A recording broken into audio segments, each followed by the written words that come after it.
Bueno, el doctor Gastón Soria es licenciado en genética, egresado de la Facultad de Ciencias Exactas y Naturales de la Universidad Nacional de Misiones. Luego de recibirse como licenciado, se doctoró en biología celular en la Universidad de Buenos Aires, ¿sí? Y parte de su formación la hizo en el Centro Médico Erasmus en Países Bajos. Posteriormente realizó una estancia postdoctoral en el Instituto Curie en Francia. Sus áreas de especialización se centraron en diferentes aspectos de la biología del cáncer, con énfasis en la replicación y reparación del ADN. En 2014 comenzó su laboratorio de investigación con el objetivo de identificar nuevos objetivos de estudio y las interacciones letales sintéticas con potencial terapéutico para el tratamiento del cáncer, colaborando con compañías farmacéuticas como Novartis y GSK. En septiembre de 2020, y un poquito fue por lo que lo invitamos a participar de esta última semana de nuestro simposio relacionado a la parte tecnológica y a la creación de empresas de base tecnológica, cofundó una empresa muy próspera y con aparentemente una proyección a futuro excepcional, OncoPrecision, ¿sí? Que fue un spin-off universitario, ¿sí? Que desarrolla tecnologías de cribado ex vivo basado en enfoques de cocultivo que buscan mejorar la supervivencia de células derivadas de pacientes, replicando características mecánicas y humorales del microambiente tumoral. El objetivo de la empresa OncoPrecision es desarrollar tecnologías funcionales que permitan identificar los tratamientos más adecuados para tratar a pacientes con cáncer. Paralelamente, OncoPrecision se vale de su biobanco y sus tecnologías propias de screening para desarrollar medicinas biológicas de última generación, con principal foco en los anticuerpos conjugados a drogas. Bueno, creo que una presentación ya nos dice bastante de quién nos va a dirigir la palabra durante una hora. Así que bueno, muchas gracias nuevamente, Gastón, y te dejo con la audiencia. Bueno, muchas gracias, Sebastián, Laura. Voy a compartir mi pantalla, o lo voy a intentar al menos. Eh,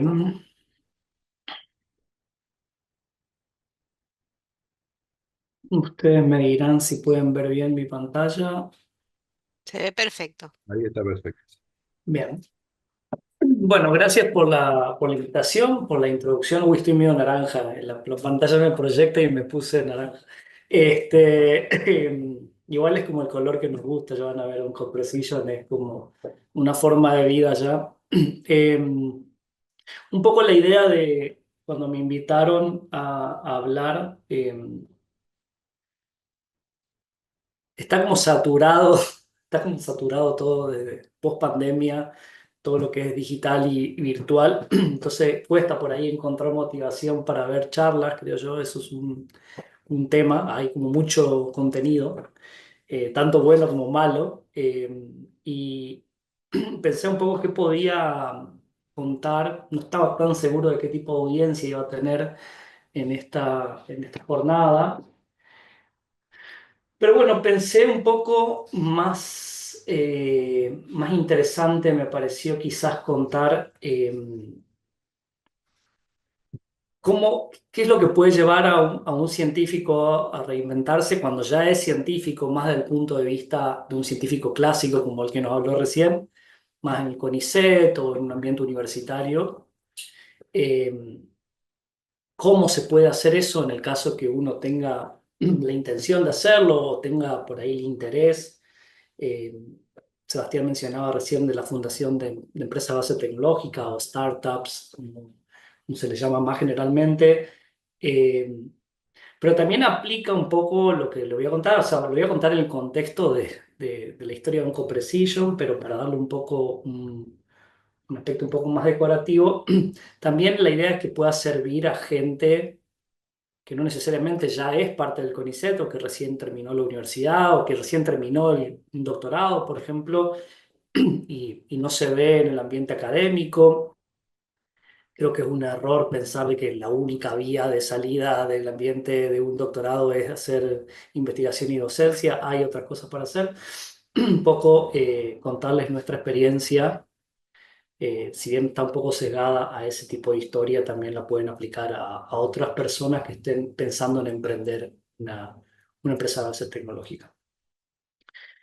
Yo le voy a contar, como digo, la historia más personal, digamos, y la de mis socios y las personas que trabajan conmigo. Y esa historia empieza en la inspiración académica. Nosotros trabajamos, a mí me gusta pensar que este laboratorio que yo tuve más o menos por 8 o 9 años en la Universidad Nacional de Córdoba, ahí viene el comentario de Laura, o sea, ahí estaba la universidad, yo era profesor en la Universidad Nacional de Córdoba, y tenía el laboratorio en la Facultad de Ciencias Químicas, en la Universidad Nacional de Córdoba, pero un laboratorio bastante inusual, porque en general teníamos una investigación que empezó desde inicios bien tempranos a tener mucha colaboración con la industria farmacéutica. Yo voy a contar un poco de qué viene. Y un poco viene de, a pesar de yo ser genetista y ser un gran fan de la genética, un poco la revelación que fui teniendo a lo largo de mi carrera es que la genética se quedaba un poco corta en explicar en oncología los resultados que uno veía cuando, por ejemplo, estudiaba diferentes drogas antitumorales y trataba de entender por qué esas drogas funcionaban o no funcionaban en en una determinada muestra de paciente o en una determinada línea celular y demás. De ahí que decidimos empezar este laboratorio donde exploramos este principio, que no voy a dedicar demasiado tiempo, pero es un principio que se conoce como de letalidad sintética, que es la idea de que las células tumorales van adquiriendo cambios a lo largo de su transformación que hacen que pierdan ciertos mecanismos que aparentemente podría no ser grave para la célula perder esos mecanismos, es lo que la transforma en tumoral, mientras que generalmente las células normales tienen más de un mecanismo para lograr ese tipo de actividades, pero esa pérdida de mecanismo hace que se transformen en susceptibles a determinadas drogas que inhiben el segundo mecanismo para hacer lo mismo. Es decir, esa aparente redundancia que tiene la célula normal para lograr una actividad se transforma en una debilidad en la célula tumoral porque se hace muy dependiente de ciertos mecanismos y la inhibición farmacológica de esos mecanismos es lo que puede llevar a la letalidad selectiva de la célula tumoral y de perdonarle la vida, por así decirlo, a la célula normal. Eso es lo que se llama letalidad sintética y eso es lo que nosotros estuvimos estudiando durante muchos años y buscando, desarrollando tecnologías para identificar este tipo de fármacos, fármacos del tipo letal sintético, es decir, que le perdonen un poco, que tengan un poco menos de actividad tóxica sobre las células normales. Toda persona que tiene un familiar, un amigo que tuvo cáncer o que tiene cáncer sabe que uno de los grandes problemas de la terapéutica del cáncer es que los efectos adversos son muy altos y justamente tiene que ver con que también se castiga mucho a las células no tumorales del paciente. Entonces es un poco lo que nos motivaba a trabajar en esto. Y con este tipo de idea de base se diseñaron en el tiempo que tuvimos el laboratorio un montón de plataformas de screening de drogas, es decir, buscábamos drogas de este estilo, que sean selectivas, que sean lo menos tóxicas posible. Y utilizamos, acá hay mucha parte técnica, no voy a entrar, pero esto es más para la gente que por ahí está en el campo. Utilizamos microscopía de fluorescencia del tipo High Content Imaging, por ejemplo, que acá se ve, por ejemplo, cómo se screenean miles de células al mismo tiempo. De hecho, esto usa uno de los algoritmos de Machine Learning que mencionaba el orador de la charla anterior, de segmentación. Ven como de hecho es muy parecida a una de las imágenes que él mostró, donde se pueden identificar diferentes tipos celulares y ver la actividad que pueda tener una droga sobre esos tipos. También usamos mucho citometría de flujo, que también de alto rendimiento, es decir, con cientos de muestras a la vez, donde probábamos diferentes, por ejemplo, compuestos de plantas de Argentina o bibliotecas de fármacos que conseguíamos de diferentes fuentes, buscando siempre esta actividad selectiva de fármacos. Y esto llevó a que a mi laboratorio, la verdad que le fue bastante bien, pude terminar la dirección de 2 tesis doctorales en estos 10 años más o menos que estuve involucrado. Si bien en 22 ya renuncié al CONICET, ya no formo parte del CONICET ni de la universidad. Tuve más de 10 postdocs, o sea, gente que ya con un doctorado que trabajó en el laboratorio. Colaboramos con un montón de grupos que no viene al caso, pero en diferentes lugares de Argentina y el mundo. Publicaciones, papers, pero creo que lo más destacable es que pudimos establecer colaboraciones con dos empresas farmacéuticas.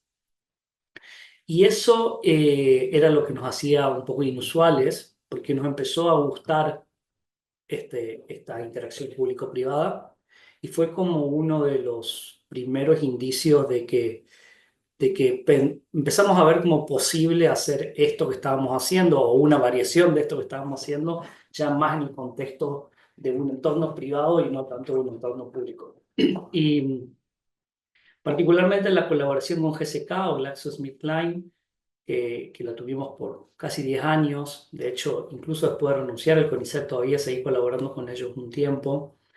Y tuvo que ver con una plataforma de citometría de flujo que acá sí voy a destacar un poquito más, porque es un poco el inicio de OncoPrecision o la inspiración de OncoPrecision.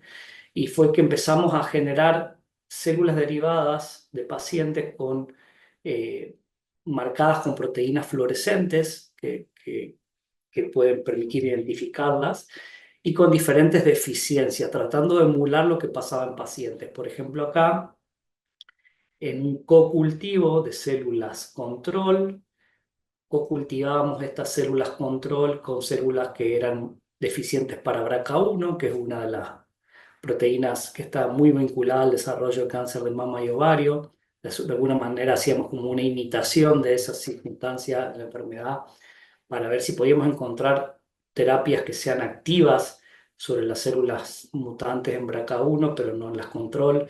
Y lo mismo para BRCA2, otra proteína muy relevante que no solo en mama y ovario, sino también cada vez se le encuentran más relevancias en otros tipos de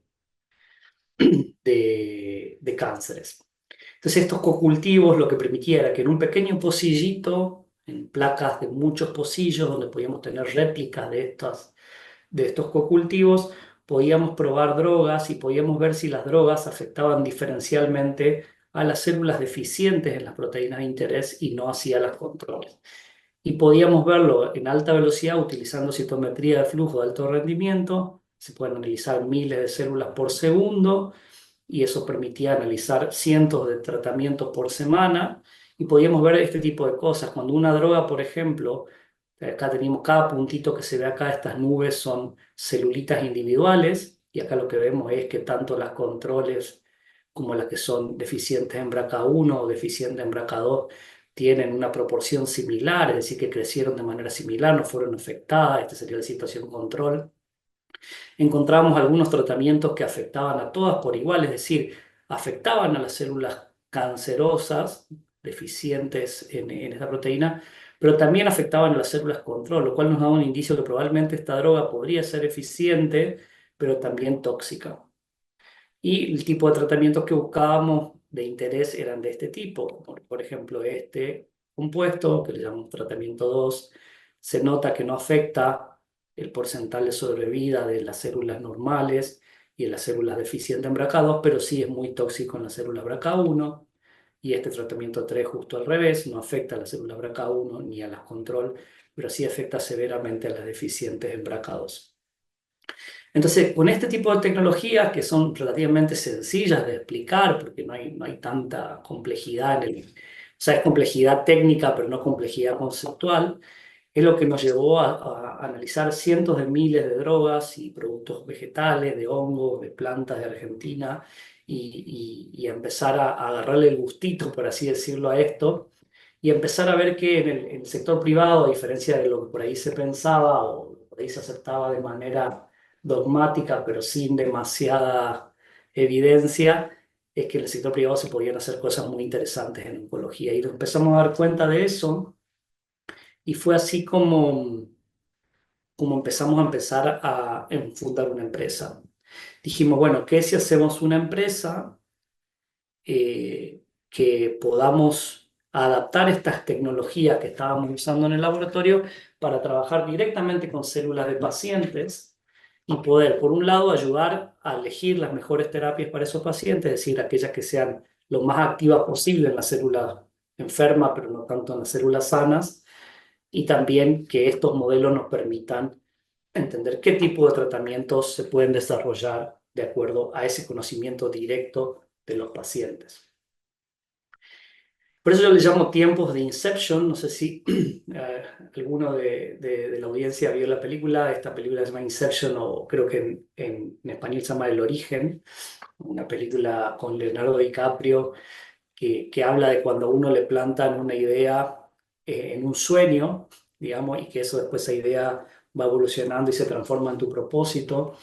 Eh, Acá fue como la Inception de, ok, podemos hacer una empresa, tenemos esta visión, empezamos a descubrir un montón de cosas que apuntan de que para ese lado se puede ir.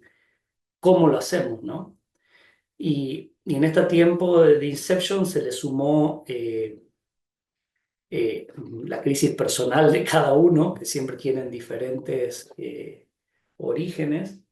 En mi caso era un poco quizás más frustración a nivel de decir, siempre va a ser muy complicado hacer esto, no voy a poder lograr hacer esto que quiero hacer con los recursos que tengo disponibles en el ambiente público. Eh, ¿Cómo voy a lograr tener la continuidad que necesito? ¿Cómo voy a lograr, por ejemplo, acceder a muestras de pacientes, poder hacer convenios con hospitales, tener el, el- el nivel de recursos, no solo económicos, sino también logístico y demás para poder ejecutar? Y en el medio de eso también encontrar socios, que en este caso dos compañeros. Candelaria era una becaria mía postdoctoral, estaba tratando de ver qué hacer con su vida a nivel de CONICET, si seguir la vía académica, si no. Gerardo era alguien que ya se había ido del CONICET. Bueno, no en realidad el CONICET se había ido a la universidad, pero había empezado a hacer investigación en laboratorios de análisis clínicos, pero quería involucrarse más con trabajo con pacientes, y a eso le sumamos esos objetivos que queríamos lograr cada uno y la realidad científica, cómo complicaba poder llegar a esos objetivos, y el COVID, sí, que nos agarró en 2020, como a todo el mundo, pero solo que nosotros nos agarró justo en el medio de esta crisis, y con un poco de estar en el lugar correcto, en el momento correcto, nos permitió también ese umbral de coraje, le llamo yo, para salir y decir, bueno, vamos a intentar hacer esto. Es difícil, es arriesgado, la vamos a pasar mal seguramente, qué sé yo, pero vamos a intentarlo porque es una buena oportunidad para hacerlo, y probablemente si no lo hacemos ahora no lo vamos a hacer nunca más. Y ahí en ese momento también nos encontramos con socios indicados. Un laboratorio de alta complejidad en Córdoba que nos apoyó y nos dio un lugar, nos dijo, che, acá nosotros le vamos a dar este lugar, acá pueden empezar. Nos ayudó con el tema de equipamiento, nos invirtió un poco de fondos, de hecho. Gridex, que ya les voy a contar qué es, probablemente entre todas las charlas que fueron teniendo a lo largo de estas semanas, que estuve viendo que hubo varias, ya lo hayan mencionado, que es un company builder, como se hacen llamar ellos, es un fondo de inversión que te coachea y te ayuda a fundar una empresa. Primero te ayuda a ver si realmente estás preparado para fundar una empresa de este estilo, si realmente es lo tuyo, y después además te ayuda con financiamiento y con el inicio de la empresa. Y IndieBio, que es algo parecido a Gridex, pero esto está en San Francisco, Estados Unidos.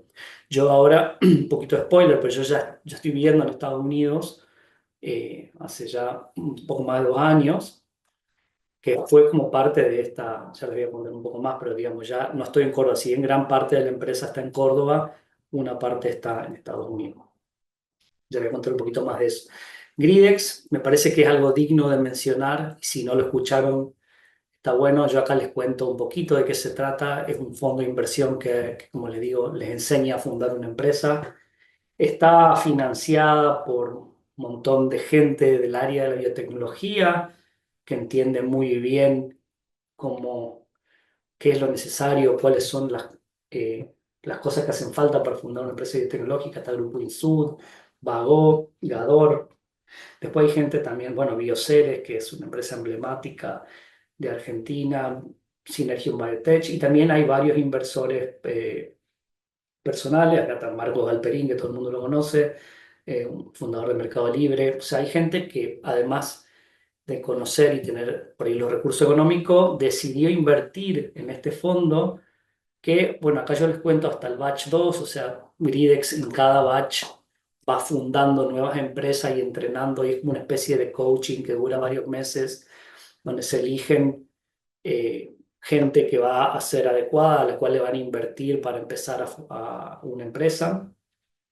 Acá hay varias empresas que todavía están activas, bastante conocidas. Bitgenia, una empresa que vende té genético de diferentes tipos, gente que trabaja con polinización. Esta empresa también está en Estados Unidos. Stam, una empresa muy exitosa que también está en Estados Unidos y en Argentina. Tiene un montón de gente en Argentina. Después en el batch uno otras tantas. Casper Biotech, una empresa muy exitosa que se vendió a Amazon.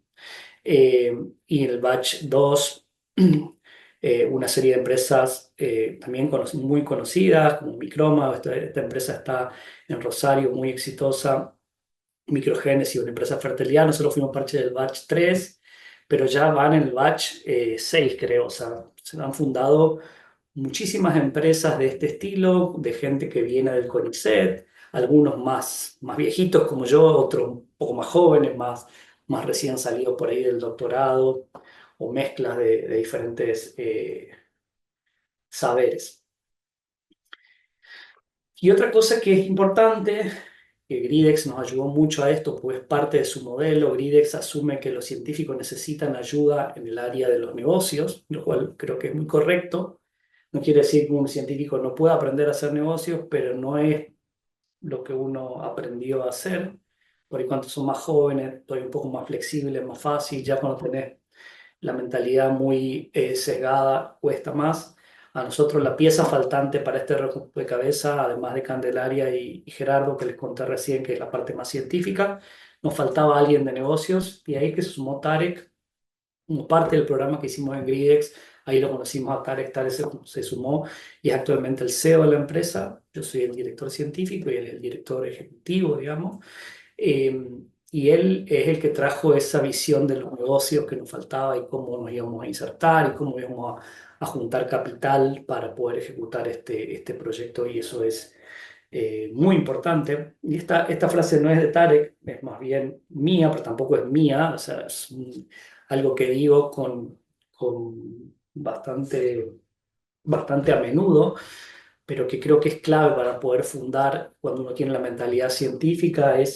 Muchos científicos te van a escuchar decir, dicen, no, yo voy a hacer esto solo porque lo hice yo solo, que voy a estar compartiendo esto con alguien que, por ejemplo, una persona de negocios como Tarek, como voy a compartir, voy a fundar una empresa. Cuando uno funda una empresa tiene que dar, ¿no? O sea, los socios llevan acciones, parte de la pertenencia de la empresa. Ahí yo he visto muchos científicos que fracasa por ser muy, no sé si egoísta la palabra, pero muy, esto es mío, no lo toquen, qué sé yo. Y entonces termina siendo dueño de algo, pero que no tiene valor porque no se puede explotar, no se puede crecer. Y yo creo que es mejor ser dueño de algo pequeño, de una parte pequeña de algo grande, que ser dueño de todo cuando no tiene valor. Y cuando uno quiere hacer un negocio con visión, con posibilidad de crecer, en orden de llamar el interés, de conseguir socios que se motiven con vos y que lleven adelante un emprendimiento, hace falta repartir, ¿no? Entonces creo que eso es clave también cuando se busca. O sea, cuando uno va a fundar una empresa tiene que encontrar gente. Y hoy en CoPrecision somos 27. eh, Como les dije hace un rato, Tarek, yo estamos en Estados Unidos con otras dos científicas, y después el resto hay algunas personas en Argentina, la mayoría en Córdoba. Tenemos una chica en Buenos Aires, tenemos dos personas en España. Eh, Bueno, este crecimiento exponencial se dio por esta colaboración y esta capacidad de encontrar lo que hace falta y compartir y dar acciones a las personas importantes y permitir que todo el mundo crezca. Además, generar puestos de trabajo, obviamente, ¿no? Son todas personas que están trabajando.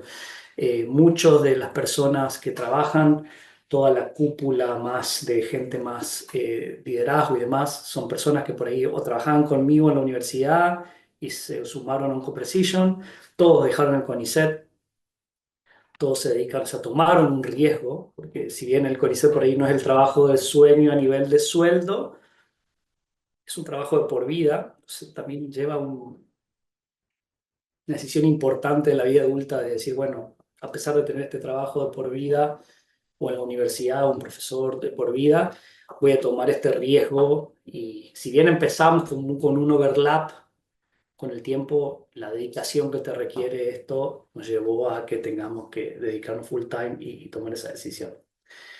Estamos, como le digo, en Estados Unidos, en Nueva York y en Córdoba, donde está la central, digamos, más importante, y hemos juntado lo que se llama capital de riesgo, capital emprendedor, que son los inversores que nos financian el trabajo.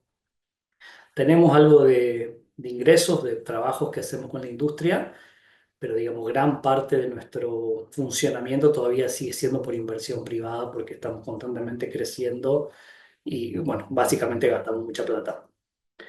También tuvimos que lograr conseguir asesores de diferentes áreas. En el caso nuestro estamos trabajando mucho con enfermedades hematológicas. Tenemos líderes como Gwen Nichols, que es la directora médica de la Sociedad de Linfoma y Leucemia de acá en Nueva York. Tenemos a una médica líder en Weill Cornell Medicine, que es la directora del programa de leuquimias también ahí de leucemias. Bueno, y otros, de hecho está un poco desactualizado, tenemos algunos nuevos advisors también. Y bueno, es un poco para contarles qué es, cómo se llegó, qué significa, por ahí pueden chusmear si les interesa algo de esto dentro de lo que le interesa a cada uno, qué es Gridex, qué es el capital de riesgo, cómo se funda una startup, cómo se consigue inversión, cómo hago para salirme del CONICET, cómo hago o cómo hago para fundar una empresa, dónde puedo conseguir gente de negocios que me asesore, etcétera. Y ahora más a la parte dura ya de la ciencia, porque supongo que mucha de la gente que vino a la charla o que le puede interesar la parte científica.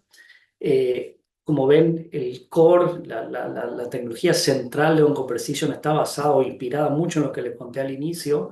Es una tecnología de cocultivos, lo que hemos desarrollado, donde cocultivamos células que vienen de los pacientes, tanto sanas como enfermas, con células que generamos nosotros en la empresa que sirven de referencia y de soporte mecánico y humoral de estos cocultivos. En el caso de OncoPrecision le llamamos microavatares de pacientes o PMA por sus siglas en inglés. Estos PMAs básicamente están formados por las células que vienen del paciente, que no les gusta estar fuera del paciente, se tienden a morirse. Entonces, estas células que nosotros generamos que hacen una imitación del microambiente tumoral del paciente, le aumentan la sobrevida, le permiten estar en mejor condición y después sobre estos avatares de paciente probamos terapias aprobadas para pacientes que están esperando una opción o quieren ver qué qué se les puede recetar, una especie de asistencia al médico tratante, pero también, además de eso, vamos evaluando terapias experimentales y vamos construyendo patrones poblacionales.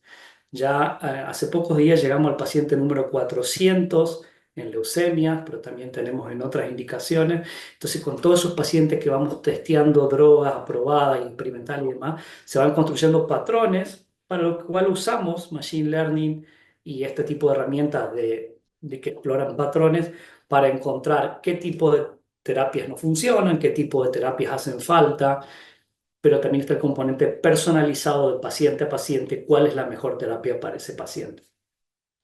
Y también las usamos para predecir, así como el muchacho recién predecía el clima, bueno, nosotros predecimos la respuesta clínica, o sea, es decir, antes de que al paciente le receten la terapia, nosotros lo llevamos al laboratorio de esas células, armamos los avatares, los tratamos con las diferentes terapias y le mostramos al médico, le decimos, bueno, mira, este tratamiento performó mejor que estos otros, esto parece ser una buena opción, esto parecen ser malas opciones, y el médico junto con toda la clínica del paciente y lo que va sabiendo puede tomar una decisión un poco más informada o por ahí más exacta de la que haría si tuviera que hacerlo a ciega la prueba, por ahí sin saber bien qué le va a pasar a ese paciente.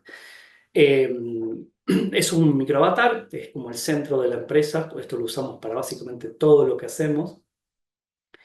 En lo que es leucemias agudas, mieloides, que es donde más hemos trabajado, tenemos un poder predictivo de más del 80%, es decir, que más del 80% de las veces le acertamos a la predicción de que algo va a funcionar o que algo no va a funcionar. Y de hecho, hace poco terminamos un estudio con un laboratorio acá, con una clínica acá en Nueva York, con nuestra asesora, con 50 pacientes, lo hicimos ciego, es decir, ella nos mandó 50 muestras y no nos dijo cómo le fue a esos pacientes y nosotros predijimos cómo le fue con un 85%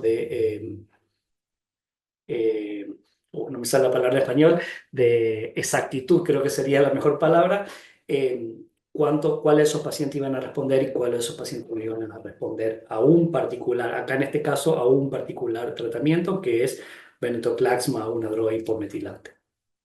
Pero básicamente, ¿cuál es la importancia de esto? Es que si uno puede predecir la respuesta, eso sirve para dos cosas. Sirve para elegir mejor cómo tratar a ese paciente, pero también puede usar esa premisa de que uno puede predecir y usa algo que todavía no está probado y predice cuán bien podría funcionar y usa esa misma muestra de paciente, entonces de manera que uno está desarrollando un fármaco y dice, bueno, tengo muchas chances de que este fármaco funcione porque mis predicciones en todas las drogas aprobadas tienen un 85%, por ejemplo, de exactitud.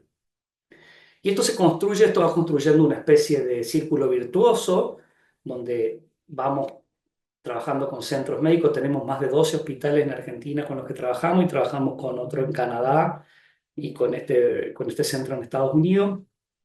Hacemos uso compasivo muy a menudo. Es importante mencionar esto, lo estamos haciendo por lo menos hasta el momento de manera gratuita con los centros que trabajan, es decir, los médicos nos mandan la muestra al paciente, nosotros corremos este test de microavatares y le compartimos el resultado de manera gratuita al médico y al paciente. Entonces, para casos difíciles, donde los médicos ya tienen pocas opciones, se puede utilizar esto de manera compasiva. Lo estamos haciendo con los centros de manera que tienen aprobado. Eh, Siempre con consentimiento informado de los pacientes, por supuesto, ¿no? Los pacientes saben que es una tecnología experimental, pero que es una opción que puede ser para elegir mejor dentro de las drogas aprobadas, cuáles son las que por ahí pueden tener mejor performance. También construimos biobanco y todo esto se va analizando con esta fenómica, con todos estos fenotipos que vamos contando de sensibilidad a las drogas. Se aprende con Machine Learning sobre esta data, como les digo, y esto va generando un círculo virtuoso donde vamos aprendiendo cada vez más y más sobre patrones de respuesta, patrones personalizados, necesidades no satisfechas en la clínica, dónde hay lugar, qué lugar no responde a nada. Entonces ese lugar es el lugar para desarrollar drogas, por ejemplo. Estamos también desarrollando hardware, estamos trabajando en una tecnología que se llama printing magnético. Lo que le mostré un poco para cánceres hematológicos es más bien en suspensión, pero para los tumores sólidos también imitamos la tercera dimensión y estamos diseñando estas placas que tienen microimanes, magnetizamos las células y estos microimanes hacen que se agrupen y se generen estas pequeñas estructuras que llamamos tumoroides. Y estos tumoroides contienen las células del paciente, las sanas, las enfermas, más todas las que generamos nosotros para la estructura.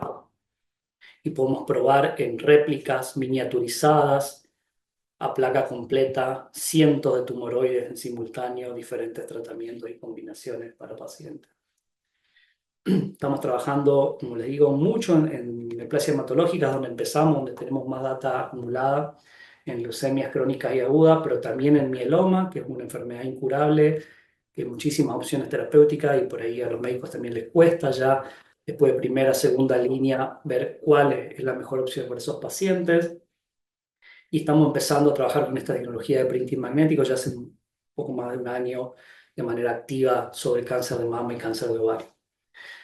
Y si bien podemos testear prácticamente todo lo que está disponible para esos pacientes dentro de lo aprobado y combinaciones, también tenemos un interés interno de desarrollar drogas, y particularmente lo que se llama anticuerpos conjugados a drogas, que no sé si lo han escuchado alguna vez, pero básicamente no es solo el anticuerpo que detecta el target, que es el que se busca a nivel tumoral, como target terapéutico, sino que viene acoplado, está conjugado a una droga sumamente tóxica, es decir, que cuando ese anticuerpo encuentra la célula tumoral lo fagocita y esa droga se libera dentro de la célula tumoral y hay una muerte selectiva de esa célula tumoral por esa droga. Eso se llaman los anticuerpos conjugados a drogas o ADCs, ADCs.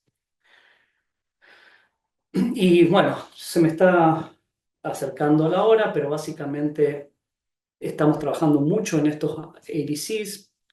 Como ustedes pueden por ahí imaginar, es complejo desarrollar estas drogas, no solo a nivel de la química y la manufactura de estas drogas, sino también a qué pacientes se lo damos y por qué. Los blancos, la expresión de esos blancos no es tan obvia, tienen que tener la expresión, pero no tiene que tener el blanco no tiene que estar en células sanas, porque si no la toxicidad es muy alta. Es difícil saber con qué tipo de droga se puede combinar, o dónde está el equilibrio mágico ese de actividad y que no haya demasiada toxicidad, cómo tenemos que pulir esas drogas y esas concentraciones.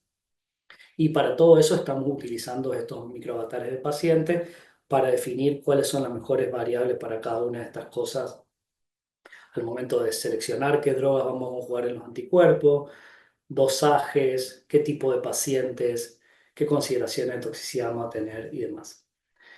Este año, después de ya de varios años, OncoPrecision tiene 4 años cumplidos, pero este último año, además de todo lo que vinimos haciendo a nivel clínico y que seguimos trabajando con la clínica, tanto en uso compasivo, uso asistencial y investigación clínica, hemos empezado a desarrollar nuestro propio portfolio de anticuerpos y ya tenemos 4 programas de terapéuticos donde estamos desarrollando anticuerpos conjugados a drogas con targets de diferente importancia en neoplasia hematológica y en tumores sólidos.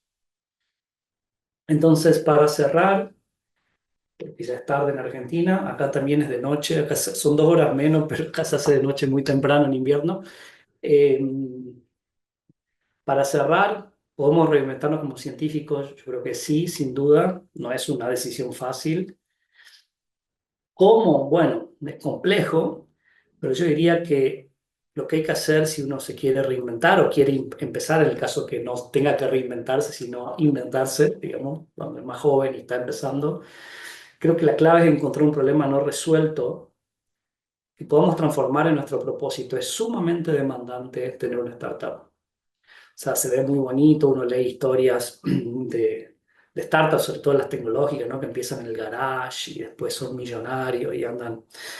Bueno, esas son pocas, la mayoría son historias de fracaso o historias muy complejas, muy difíciles. Entonces, realmente tiene que ser un propósito, no puede ser simplemente lo que te guste o me parece interesante como un trabajo. Tienes un propósito porque le tenés que dedicar toda tu energía todos los días. Pero muy importante también, y que esto sí es muy distinto a la ciencia académica, tiene que ser algo que se pueda transformar en un negocio rentable. Porque para poder fundar esto y para poder hacerlo escalar, vas a necesitar dinero, ya sea que lo consigas vos mismo el dinero con las ventas de tu producto y vayas creciendo, o que vayas a buscar inversión de capital de riesgo, capital emprendedor. Va a tener que ser un negocio que, por lo menos en papeles, sea rentable, ¿sí? Entonces no es solo curiosidad científica, sino es un problema no resuelto con propósito que pueda ser un negocio. Yo creo que es lo de mínima si uno quiere emprender. ¿Y con quién? Eso es muy clave, yo creo. Eh, Como les decía, sacarse un poco ese bichito de que, que todo mío, yo lo hago esto, que por ahí viene, por ahí de pasar de escasez, ¿no? O sea, creo que el científico en general tiene esa visión porque siempre le costó todo y siempre tuvo poca plata, qué sé yo, entonces se va como encofrando. Pero cualquier problema grande que uno quiera resolver no lo va a poder resolver solo. Imposible. O sea, por ahí una figura, uno ve grandes empresas y siempre tienen la figura de una persona que habla por esa empresa, pero hay 100, 1000, 10.000 personas detrás para resolver los problemas, ¿no? Y creo que también es clave no solo encontrar por ahí los socios claves al comienzo, pero sino también identificar las debilidades que uno tiene. Tiene que hacer uno así, bueno, yo esto lo puedo hacer bien, esto lo puedo aprender, esto aunque lo aprenda lo voy a hacer mal. Entonces, saber qué tipo de gente necesitas y qué tipo de saberes necesitas incluir a tu empresa. Y tienes que traer los mejores que puedas, digamos, los mejores que puedas conseguir y que puedas convencer, porque es una tarea sumamente compleja. Esta que les conté hoy, pero cualquier otra, ¿no? O sea, empezar algo de cero y transformarlo en algo es una tarea compleja y requiere gente capacitada, pero además de eso, gente que comparta tu propósito y tu motivación, o a la que vos le puedas contagiar el propósito y la motivación. Es una maratón. Imagínense, nosotros tenemos 4 años y venimos con esta intensidad del día uno. Si no hay una motivación, al año te derrumbas, ¿no? Y lleva mucho trabajo avanzar. Después uno ve las historias como, qué sé yo, algunas que puede ver en internet y dice, wow, qué impresionante, pero para eso es como el tip del iceberg. Uno ve solo lo que está en redes sociales o lo que sale en las noticias, pero hay toda una construcción que llevó muchísimo. Yo creo que el con quién es clave de poder tener gente que te ayude y que esté realmente alineada con tu propósito y con las ganas de lograr ese objetivo. Y con eso, eh, te agradezco mucho a todos. Creo que están por YouTube, no sé si normalmente me parece que no hay muchas preguntas, deben estar bien cansados, pero si tienen ganas de preguntas, con gusto les contesto las preguntas que me las pasará la gente organizadora, supongo. Gracias. Muchas gracias, Gastón. Excelente la presentación. Le viene muy bien al público que nos viene siguiendo. Ayer tuvimos dos científicos que están en CONICET, como Hugo Mencela y Diana Romanini, pero que dieron el paso hacia el mundo de la empresa, ¿no?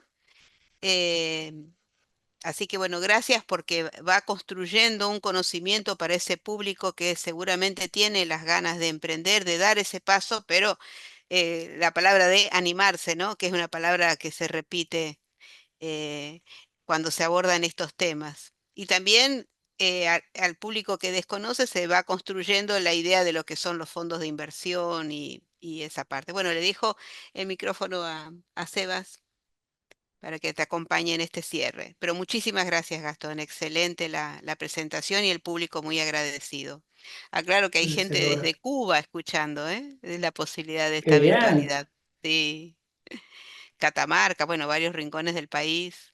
Bueno, argentinos hay por todos lados, Sí. somos bastante de esparcirnos, así que siempre te encontrás con argentinos, no importa dónde Así es. vayas, hay argentinos por todos lados. Mm, Bueno, yo soy chaqueño también, eso me olvidé de contar, ¿no? O sea, sí, soy cordobés supuestamente, pero viví toda mi vida en el Chaco y mi hermana estudió en la claro, UNI, así que creo que eso claro, me motivó también a aceptar la charla. ajá, Así que sí, me siento claro, relacionado con el norte. eso. Y estudiaste en Misiones, ¿verdad? Claro, sí. Bueno, porque tenías ahí ese capricho barra idea de estudiar genética, ¿no? Pero Claro. podría haber sido bioquímica también o algo similar y Ujú, probablemente claro. hubiera hecho lo mismo después. Ah. Bueno, ahí pasamos con Sebas. Bueno, gracias Laura, muchas gracias Gastón. Muy interesante, tal cual lo esperábamos. Y bueno, un poco el objetivo de este simposio, particularmente esta última semana, y un poco también haberte elegido a vos y a otros que van a disertar en la semana, era que la gente vea esto que está empezando a ocurrir por ahí con mayor frecuencia o que se está empezando a discutir, el tema de la generación de empresas. Por ejemplo, por ahí lo hemos mencionado algunas veces en estas 2 semanas previas ya que tuvimos. Este, este simposio está siendo financiado por por un proyecto de apoyo a la ciencia, al desarrollo de la ciencia, pero que justamente dentro de los objetivos que tiene el propósito de la divulgación de la ciencia y la transferencia de los conocimientos científicos al sector productivo. Entonces, por ahí ya desde, no es nuevo porque en realidad es un proyecto que ya viene hace varios años y vemos que cada vez se va intensificando más esta necesidad de que lo que se genera en la academia pase al sector productivo y bueno, hay toda una gama una gama de posibilidades. Están los alumnos, eso es algo que lo vivimos y seguramente vos lo habrás visto en las carreras vinculadas a la inteligencia artificial y al software, chicos que por ahí renuncian, dejan la carrera en segundo o tercer año porque ya parece como que la universidad les queda chica y ya se van directamente a trabajar a las multinacionales porque son unos genios que desarrollan cosas que parece como que aprenden más solo en la casa que yendo a la universidad. Después estamos, bueno, los más tradicionales, los que terminamos nuestra carrera y siempre nos gustó la transferencia y la vinculación, pero por ahí no nos animamos a dar ese paso tan grande como el que vos diste.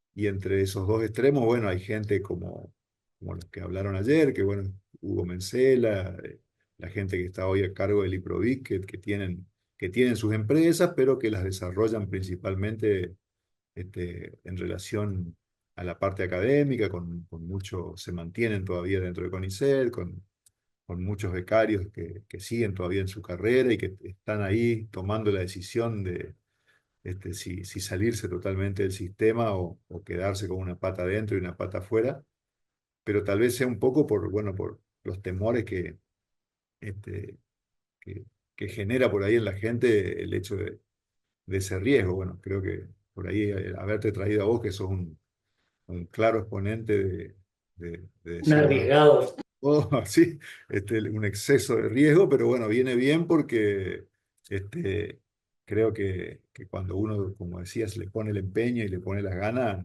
las chances de triunfar, no digo que están aseguradas, pero hay todo por hacer. Hay que tener por ahí un...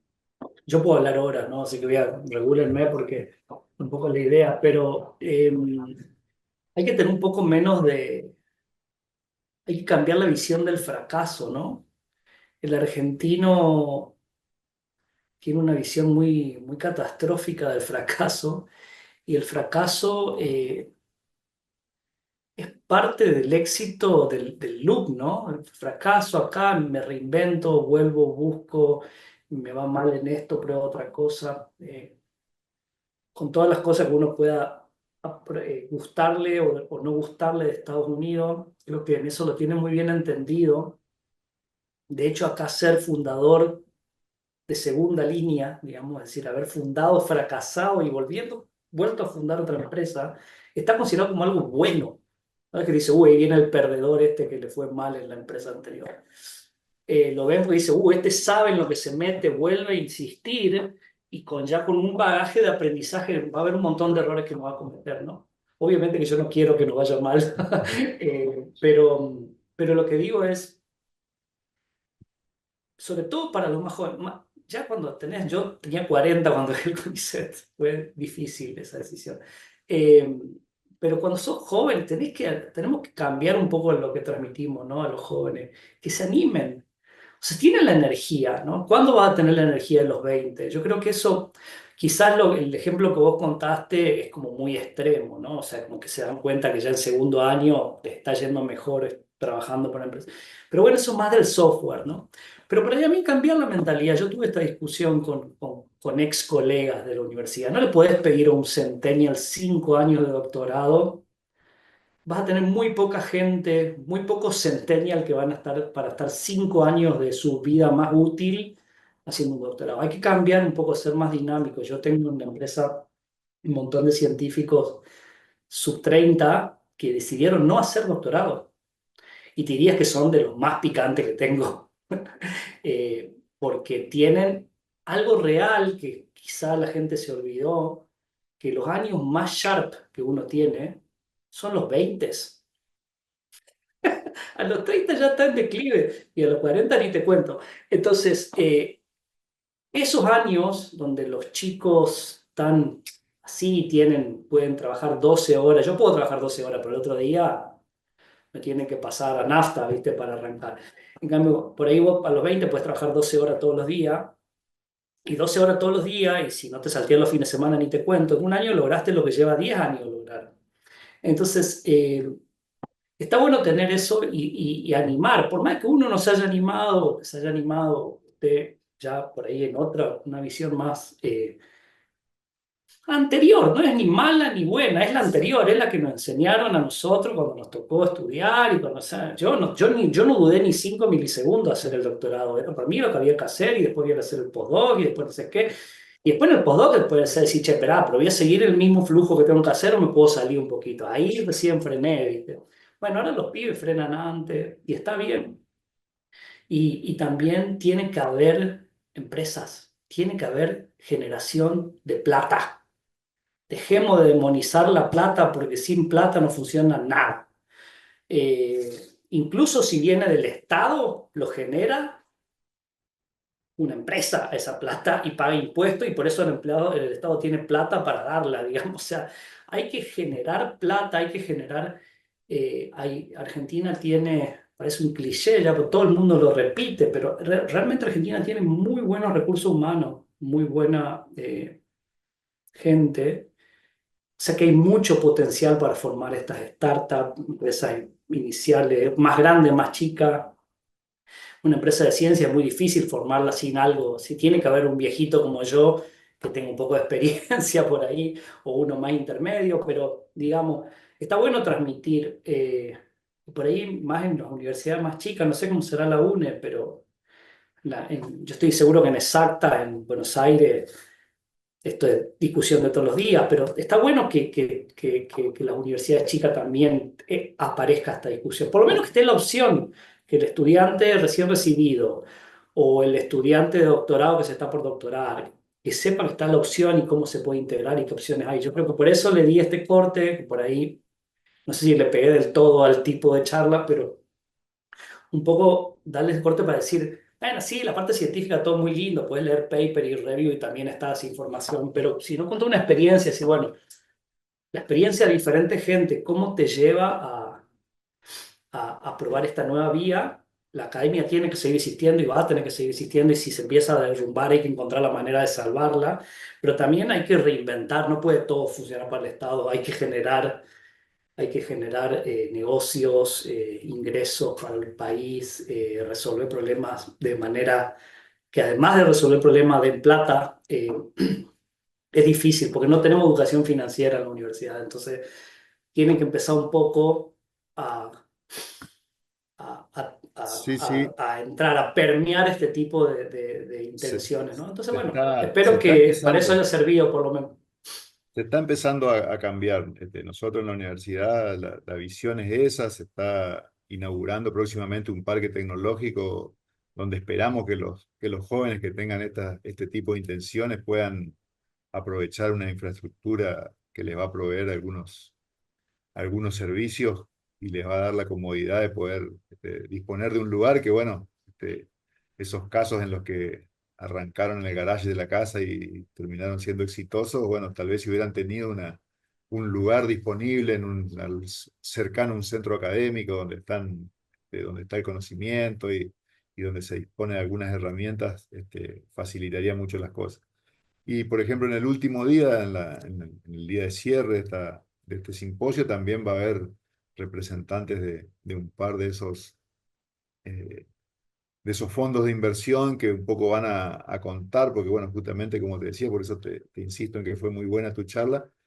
Si bien buscamos gente con nivel científico y con propuestas modernas e interesantes para el público, la idea de esta semana era un poco realzar eso, realzar la necesidad de que el conocimiento generado por los científicos, por los investigadores, se transforme en empresas que generen plata, que nos permitan exportar, que nos permitan crear trabajo para los jóvenes. Y bueno, serán justo esas cosas que vos mencionaste. por ejemplo, ya están viendo también en la Facultad de Ciencias Económicas que, o sea, a los científicos nos falta la parte de negocio, pero a los economistas no están tampoco tan al día de qué es lo que necesita una startup. Sí saben lo que necesita un supermercado, una estación de servicio, o una mega empresa que fabrica maquinaria agrícola, pero cuando viene alguien como vos y les dice que lo que están haciendo no están bien seguros, porque hay que hacer muchas pruebas y porque hay que ya ponerse a buscar plata para manejar ese tipo de finanzas, no, casi que tampoco hay mucha formación en las carreras tradicionales de la universidad. Y bueno, el mercado nos está llevando a transformarnos y bueno, un poco el objetivo de este simposio es mostrarle a la sociedad que los científicos nos vamos adaptando también a lo que se demanda para, para un cambios tan bruscos y acelerados como los que hay en estos tiempos, ¿no? Bueno, Acá te muchas quedan gracias por la invitación. Ojalá le cierren con bombo y platillo. Los felicito por la iniciativa y vi que hay un montón vi que estuvo Nahuel Villegas también hace un tiempo. Eh, es un genio, Nahuel. estuvo Están algo Nahuel parecido también de lo que estamos haciendo nosotros con moscas con moscas transgénicas. avatares. Eh, sí, otros avatares de moscas. Eh, Me alegro que hayan tenido tanta convocatoria. La verdad que yo recién ayer chusmeé, tengo que decir la verdad. Eh, Siempre estoy así, siempre termino 10 minutos antes de lo que tengo que hacer, pero se ve que tuvieron un programón, así que ojalá termine igual de bien que como empezó y bueno, y que haya seguramente con un par de jóvenes que se estimulen y que se le haga un clic en la cabeza ya fue un éxito y eso seguro ya lo habrán logrado, así que gracias Sí, y exactamente eso es lo que queremos, despertar vocaciones. seguro, Nos preguntan algunos asistentes si pueden compartir los videos en sus clases y por supuesto, esto está puesto para, así como los datos que hablaba Manuel, ¿no? Que muchos datos están para todos, estos videos también están para todos. Quedan en una plataforma abierta y cada uno puede hacer uso, que entendemos que va a ser sumamente provechoso. No solo compartir algún tipo de conocimiento que desde ya acá se transmite, sino también esta nuevas vocaciones que uno puede despertar, ¿no? Antes hablar de plata en la academia, como hablábamos ayer con Hugo Mencela, no, era una vergüenza, ¿no? El científico tenía que, herejía. claro. Y bueno, ese clic es el que se está venciendo y hacerlo sentir como que no solo es una no es una herejía, es una necesidad, ¿no? Que parte de esa ciencia termine en algo productivo. Vos sabés que como universidad somos una universidad catalogada grande, porque acá tenemos más de 60.000 alumnos aloja esta universidad con 11 facultades. Pero bueno, entendemos con Sebastián que esto es una pata necesaria. O sea, hay aspectos que se cubren altamente. La academia acá es muy buena, nuestros egresados se insertan muy bien, son competitivos en muchas profesiones, pero entendíamos que este desarrollo de que los científicos puedan, algunos, no todos, ¿verdad? Esto es una cuestión de vocación, como bien decías. Bueno, algunos se sienten, nos sentimos cómodos dentro del laboratorio de la investigación y otros pueden dar ese salto. Estamos seguros con Seba que hay mucha gente joven que tiene ganas de hacerlo. Y bueno, entonces que esto se vuelva esta pantalla, ¿no? De entusiasmo para esa gente. Ha sido un acierto la elección de tu charla, Gastón, porque va armando como ese rompecabezas que queríamos tener a lo largo de la semana. Así que bueno, muchísimas gracias de mi parte y del público que bueno, lo estarás viendo, te deja muchísimos saludos y agradecimientos. Gracias, gente. Buenas noches. Que anden Muy bien. Buenas buenas noches, noches. gracias.